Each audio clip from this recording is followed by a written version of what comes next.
Welcome back to this second special Inside Iraq from Amman, Jordan. Our discussion today is the potential demise of Iraqi educational system. The comparison between the old regime and the current affairs is almost inevitable. The numbers you are about to see will show you what I mean.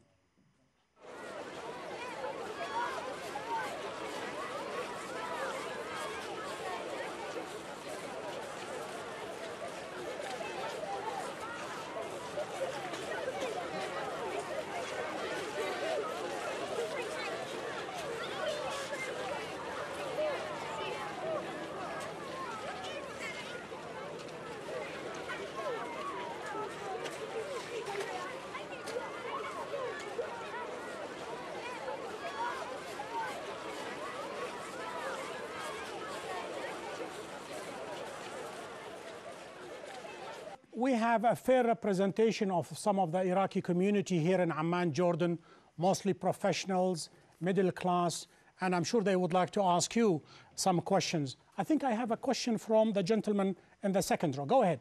The Iraqi government, multinational forces, the international donors, and the United Nations, the non-governmental organizations, they sat all together to develop a new strategy for the emergency.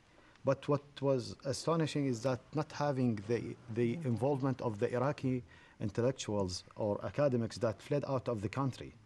And I was fortunate to be among the people that were on that table.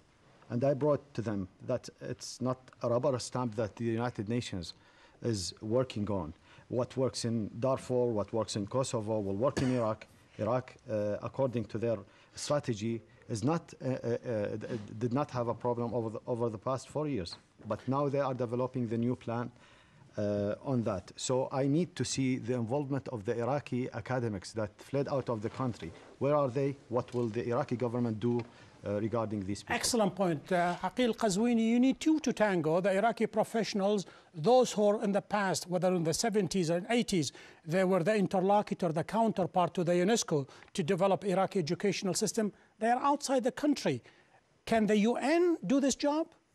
Well, I can't speak on behalf of the United Nations, but what I'm saying is, I mean, like myself, I'm working in like German Jordanian University here, after working in England and Qatar before.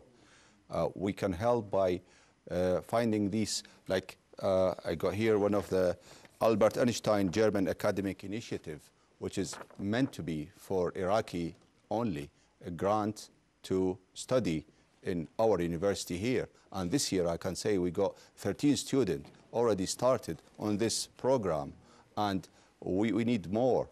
So I'm trying to help Iraqis in this way and initiating more and more of this program by United Nations or the West or whatever country I try to help.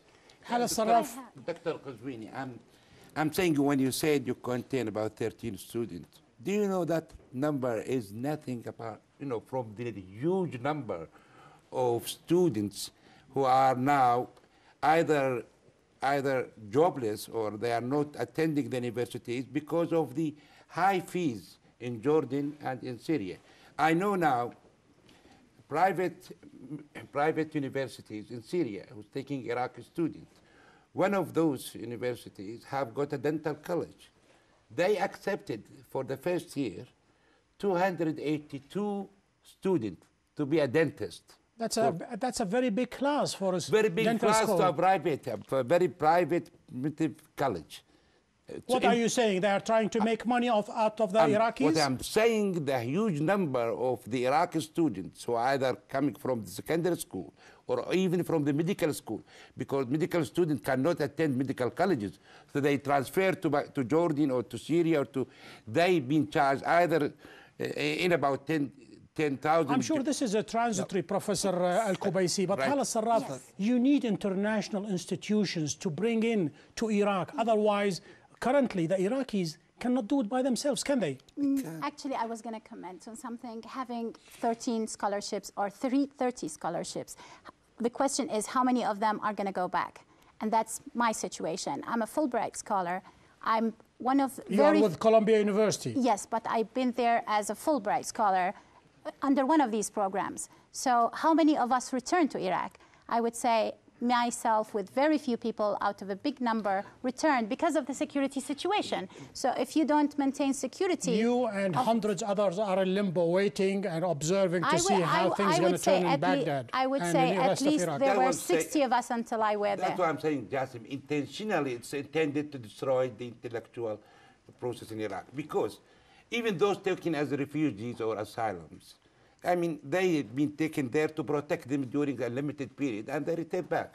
Why they should give in within a short time, they will be given another nationality or another right? So that the problem is to really drain the brain from this area, from Iraq. When I think everybody knows that who are the Iraqi brains. I mean, they are the brains Professor responsible Qubaisi, for I have another question from the gentleman in the first row. Go ahead, please. Well, I'm not an academician. I am a politician. I was a doctor by trade, physician, but then was involved in politics. I was absolutely against anybody leaving Iraq for the first about 4 years of occupation, in spite of all what we have seen.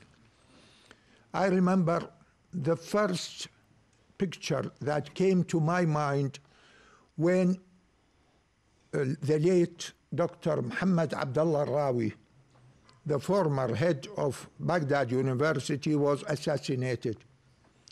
I told a friend of mine who was also a former head of the same university, that this is a very clear and regular organized movement to wipe all the leading line of all parts of Iraq, scientific, political,